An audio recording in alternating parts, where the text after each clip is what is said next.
What's up, YouTube? Today we're looking at something I got from, I think it's a business called Agrarian Crafts.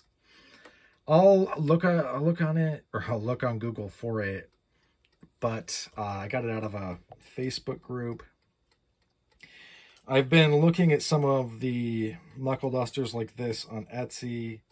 And let me see how I've actually been wondering. I'm going to change this to, so yeah, they aren't an inch. And I don't know if there's really going to be an industry standard for something like knuckle dusters. But what I do see a lot of in groups and also from some of the makers is that they are always talking about how they always put, because this is right now, it's an eighth of an inch, about a little bit more.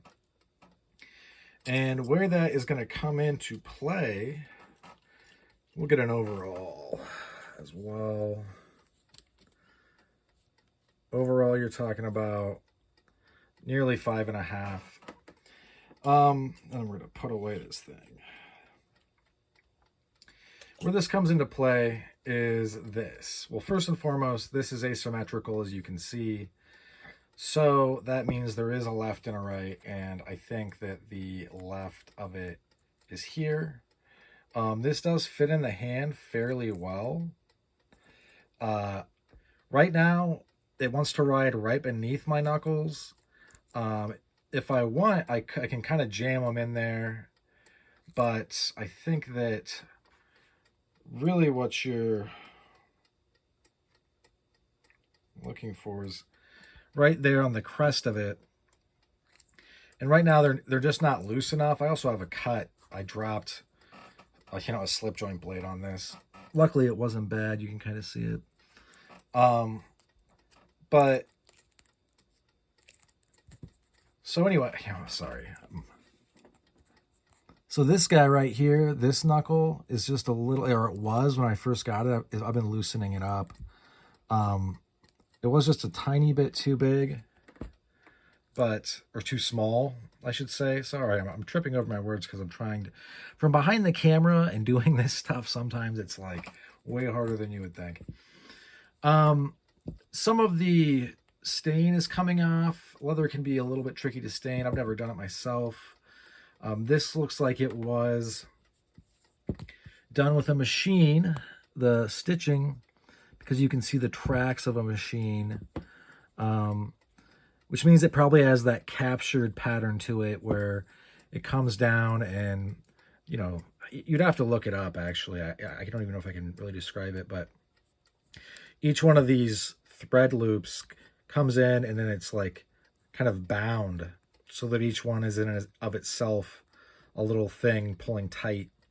It's not just like back and forth like I would do by hand. That's what I'm saying. It does have a point here and a point kind of here. That's going to let you use this to strike from the sides. It is, well, that's actually a good thing to measure. It is, as far as thickness goes, about 4 inches thick. I have been playing around with it a little bit. I got it today though, and it's not, obviously it's not as hard as, say, a brass or metal piece would be, or even plastic pieces have a lot of give too from the couple I've handled. But this does have some give. This would definitely protect your hand though, and it would also hurt, I believe, more than your hand would hurt. You would also be able to really, say if you were making moves like that or swinging wildly, I'm sure that it would kind of abrade the skin, cause it to tear, especially around like the eyes. Places like that, where the skin is kind of, there's nothing behind it but bone, and it's soft and a little wiggly, if that's a scientific term. And yeah, no regrets picking this up. It was, I think, $45 before shipping and tax. I was looking at one of these kind of like this on Etsy. Pick this up instead because, why not buy from somebody in one of the Facebook groups? I'm sure these will loosen up. It might not happen as fast as I want. You can also see on my knuckles that they're kind of turning black from the um, dye. And the reason I wanted this, not just to have one for the collection, but because if I were, let's say I'm traveling, going onto an airplane, I throw this into my luggage, not onto the carry-on, not into my pocket, so that then I am searched and it's seized or I get arrested or something like that. But just because, this is a piece where I wouldn't necessarily be super, super terribly broken up if it was confiscated and I had to toss it. I don't think that you can fly with it in the plane, obviously, as it is a knuckle duster, but where I am and where many people are at with a permit, you can carry one of these. There's also places that permitless you can carry one of these. This would also be legal in Canada. In Canada, as long as it's not made of metal, they're legal. And I've heard, and I even have like the law where you would go look. I haven't looked yet, though. I'm sorry. That in California, this is legal as well, because in California, it's similar to Canada where you can't, they can't be made of any metal or brass, which I think brass is also a metal. So, sorry for the tautology, if I wanted to be exact with my words. As far as how quickly I could get them on out of the pocket, this knuckle is loosened up quite a bit. So I think eventually, I don't know if they'll, these are obviously pretty big as far as the finger stalls go. But I do think that just below the knuckles, well, now because I've loosened it up, my knuckles kind of want to fit in there just on the ridge. But this will transfer the energy to the, like where a palm strike would be if you were in a martial arts. Say you were going for a palm strike to somebody's nose or their chin or their head. It transfers that to there, and that's kind of the whole point. It would also protect your hands from being broken, I believe, from kind of unscientifically hitting myself in the head with this, which sounds insane, but I wanted to see how much give there was, in accordance to how much pressure I'm dealing out. There is a decent amount of give in this, and that's fine, honestly. There's different tools for different things, and the reason that something like this is ostensibly, which means it should be, but I'm not sure, is what ostensibly means. This is legal in California, Canada, and more places than, say, this, is because it's not as devastating. And so if this is something you're looking for, either to travel with, or you're in California or Canada, I would definitely be looking into the laws before I carried this.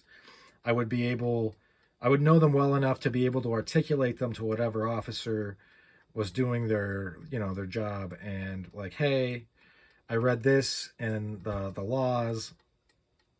From my understanding, this is how it is.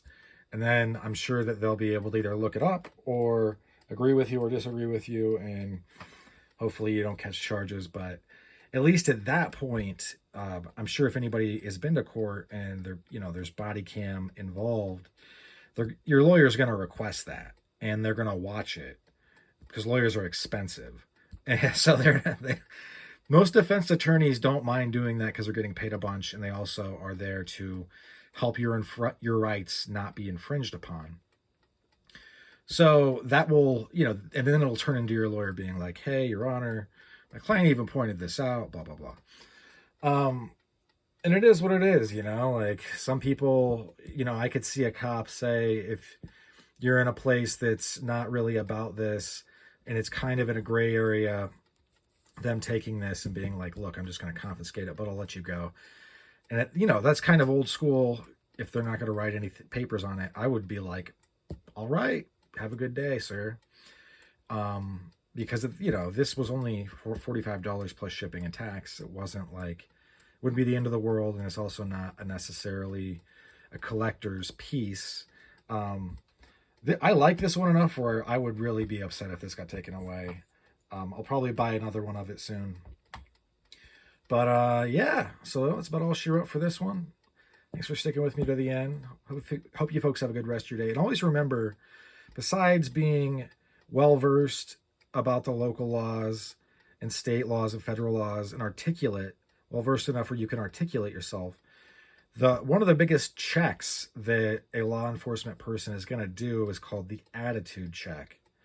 So if you're respectful, if you're polite, if you say things like sir, that's really going to be helpful to you in the long run. I'm not saying agree to any type of criminal action, being like, someone say, whoever says like, oh, you assaulted this person. And I wouldn't just go along with it, but I would be like, hey, self-defense is an affirmative defense. I was defending myself. This person followed me. I stood my ground. These are legal to have. And he's fine. Because I don't think that this would really, although I do think it would tear, like a sap would, or parts of a sap or parts of a blackjack would. I would, of all the stuff that I have besides the plastic knucks that I have, I would want to be punched in the face with this more than the brass by far. All right, that's it. Have a good one.